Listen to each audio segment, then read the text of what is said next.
takit-takilid na siya tungkol sa hangin. Sa hangin mo ginagakuan na to. Nagkuhan siya hantod na ang mga ubang pasayro nagkuhan na sad nagsuot na life jacket. Pag human at taod mga udto nating hapit naman ni udto. Ningon ang kapitan nga prepare for abandon ship kay kuha na kusog ng hangin yan takilid na gid ang kuan. Sinabi ng kapitan yon. Oo, prepare siya prepare for abandon ship ningon gyud ang kapitan. Muto pa yan sa kapitan nga prepare for abandon ship naka life jacket na may tanan ni gawas na mi dito na may sa kanan ay one gyud Mr. Station.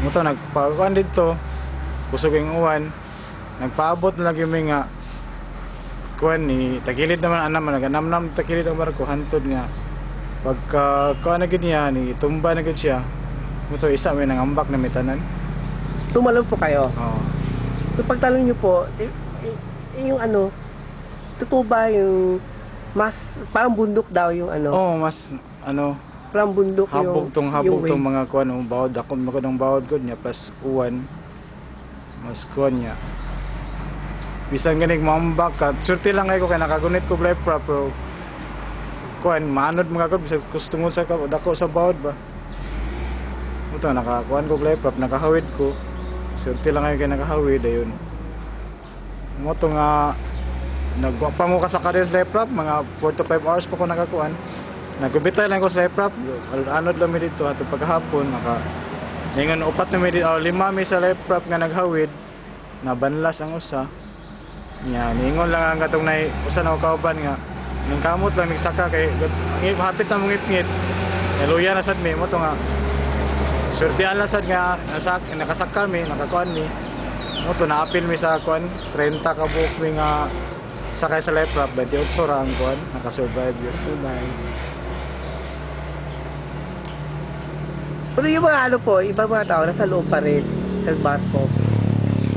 Murag napay nabilin adto pero di na ako kay bawog pilaon ko kan yun pilaon gidaghanon nga kuan Nakagulo po ba yung yung sinabi ng kapitan na prepare for abandonment?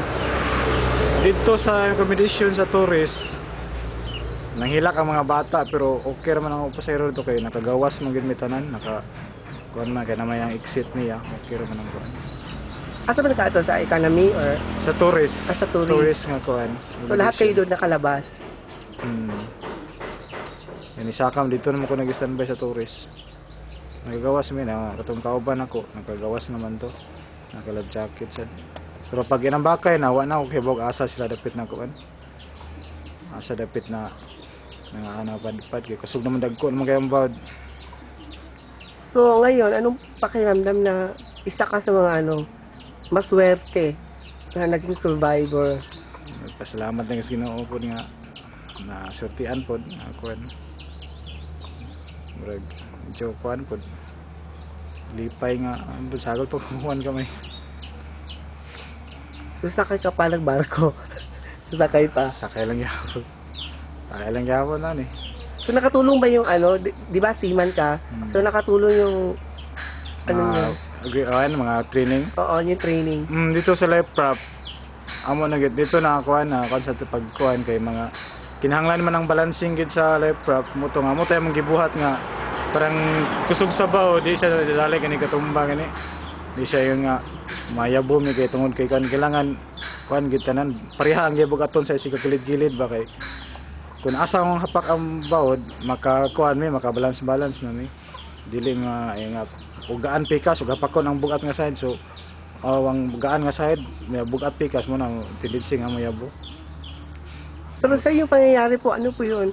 Kasalanan po ba ng kapitan? Yung sabi yung palagay niyo po, kasalanan po ba yung sa kapitan? Or Brog, ako ikang comments ko na.